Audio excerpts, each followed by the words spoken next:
दोस्तों, दिन के 24 घंटों में से करीब 6 से 8 घंटे का दौर ऐसा होना ही चाहिए जब हम वर्तमान, भूत और भविष्य से बेफिक्र होकर अपनी नींद पूरी कर सकें।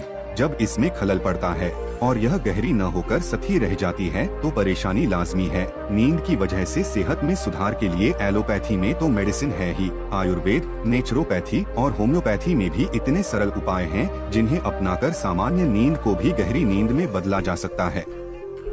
दोस्तों, अगर कभी कोई रात करवटें बदलकर काटनी पड़े तो यह कुछ परेशानी की बात है, पर यह लगातार होने लगे तो गंभीरता से लेना चाहिए। यह नींद में कमी का ही सबूत है। अच्छी नींद के बिना न तन और न ही मन सेहतमंद हो सकता है। आयुर्वेद, नेचुरोपैथी और होम्योपैथी में कई तरीके बताए गए हैं जिनसे अच्छी नींद आसानी से आ जाती है। वीडियो शुरू करने से पहले हमारे पास एक छोटी सी विनती है। यदि आप इस चैनल पर पहली बार आ रहे हैं तो कृपया वीडियो को लाइक करें और चैनल को सब्सक्राइब करें। दोस्तों, आयुर्वेद में इलाज शख्स की प्रकृति को देखकर ही किया जाता है। आयुर्वेद कहता है कि इन तीनों का जब बैलेंस बिगड़ता है तभी कोई बीमार पड़ता है। इन तीनों प्रकृति के लोगों की कुछ पहचान होती है, हालांकि कोई शख्स इससे अलग भी हो सकता है। वैसे आयुर्वेद में जीवन शैली ही सबसे अहम है। सेहतमंद जीवन के लिए बताए गए हैं 3 स्तंभ। 1 आहार यानी भोजन, 2 निद्रा यानी नींद, 3 ब्रह्मचर्य यानी इंद्रियों पर काबू। दोस्तों, जिस तरह किसी बिल्डिंग को खड़ा करने के लिए पिलर्स की जरूरत होती है, इसी तरह हमारे सेहतमंद शरीर के लिए ये 3 ही सबसे अहम पिलर हैं। दोस्तों, हम यहाँ बात करेंगे आहार और निद्रा की। नींद को आहार के बाद सबसे अहम कारक माना गया है। अगर इसमें कमी हो तो परेशानियों की लड़ी बन जाती है। एक तरफ नींद की कमी से जहां तन बीमार होने लगता है, वहीं यह मन के लिए भी उतनी ही अहम है। दोस्तों, यह भी सच है कि अगर हमारा भोजन सही नहीं होगा तो इसका असर भी हमारी नींद की क्वालिटी पर पड़ता है। उदाहरण के लिए, अगर हमने ज्यादा तेल मसाले वाली चीजें खाई हैं, गर्म तासीर वाली चीजें ली हैं, बाहर की पैक्ड चीजें खाई हैं, तो एसिडिटी होगी, एसिड रिफ्लक्स होगा। ऐसे में नींद में खलल पड़ना लाजमी है। इस वजह से रात में भी हमारी नींद बार बार खुलती है। अच्छी और गहरी नींद क्यों है जरूरी? दोस्तों, हर शख्स को हर दिन 6 से 8 घंटे की नींद जरूर लेनी चाहिए। यह नींद ही हमारे अगले दिन की क्षमता को काफी हद तक तय करती है। अगर किसी ने रात में अच्छी नींद ली है तो उसका चित्त शांत रहेगा, वह दूसरे दिन ज्यादा तार्किक रहेगा, वह शारीरिक रूप से ज्यादा फुर्तीला महसूस करेगा। इसलिए अच्छी नींद तो चाहिए ही। सोने के लिए कौन सा वक्त अच्छा? दोस्तों, कोशिश तो यह होनी चाहिए कि हर रात 9 से 10 के बीच सो जाएं और सुबह 4 से 5 के बीच उठें। आयुर्वेद में सोने के इसी वक्त को सबसे अच्छा माना गया है। अगर किसी वजह से देर से सोए हों तो भी अपनी 6 से 8 घंटे की नींद पूरी करके ही उठें। कहने का मतलब है कि लगातार और गहरी नींद ही सबसे अच्छी मानी जाती है।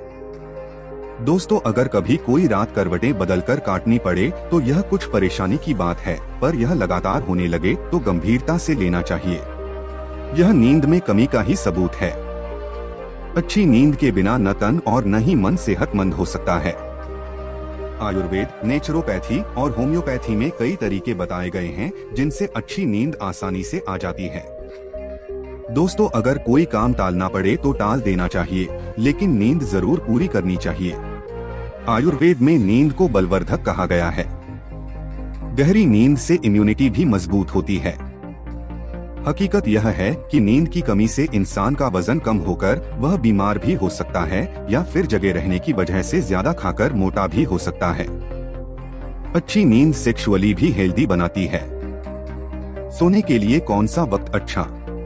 दोस्तों, कोशिश तो यह होनी चाहिए कि हर रात 9 से 10 के बीच सो जाएं और सुबह 4 से 5 के बीच उठें। आयुर्वेद में सोने के इसी वक्त को सबसे अच्छा माना गया है। अगर किसी वजह से देर से सोए हों तो भी अपनी 6 से 8 घंटे की नींद पूरी करके ही उठें। कहने का मतलब है कि लगातार और गहरी नींद ही सबसे अच्छी मानी जाती है। दोस्तों, हर सुबह उठने पर थकान महसूस हो तो ऐसी शिकायत काफी लोगों की होती है कि हर रात 8 या 10 घंटे सोने के बाद भी उठने पर एनर्जी महसूस नहीं होती। दरअसल इस तरह की परेशानी कई वजहों से हो सकती है। सपनों ने खलल डाला हो, रात के हैवी खानपान ने परेशान किया हो, ऐसे में सुबह नींद खुलने पर फौरन ही उठकर न बैठ जाएं। लेटे हुए ही 5 से 7 मिनट तक बच्चों की तरह साइकिल चलाएं। दोस्तों 10 से 20 बार डीप ब्रीदिंग करें। इस दौरान गहरी सांस लें। सांस धीरे धीरे लें, फिर इसे 4 से 5 सेकंड के लिए होल्ड करें। फिर धीरे धीरे सांस को तब तक निकालें जब तक दोनों फेफड़े पूरी तरह खाली न हो जाएं। ऐसा करने से कुछ फर्क तो जरूर दिखता है। शवासन। दोस्तों अगर नींद की परेशानी हो तो शवासन बहुत फायदा पहुंचा सकता है। अपने शरीर को पैरों से ढीला करते हुए एक एक अंग करके सिर तक पहुंचना है। पूरे शरीर की मांसपेशियां आराम की मुद्रा में पहुंच जाती हैं। शरीर का तनाव कम होने लगता है। शुरुआती दिनों में शवासन की मुद्रा में 15 मिनट तक रहना चाहिए। धीरे धीरे 5 मिनट में बदल जाता है। मेडिटेशन। दोस्तों हर रात सोने से पहले 5 से 10 मिनट का मेडिटेशन कर सकते हैं। यह मन को शांत करने में अहम भूमिका निभाता है। हमारे अधूरे काम जो बेड पर लेटने के बाद ख्यालों के हेवी डोज के रूप में आकर नींद को भगा देते हैं, मेडिटेशन यानी ध्यान उसी नींद को वापस लाने में अहम भूमिका निभाता है। नींद की समस्या न हो तो भी इससे फायदा है।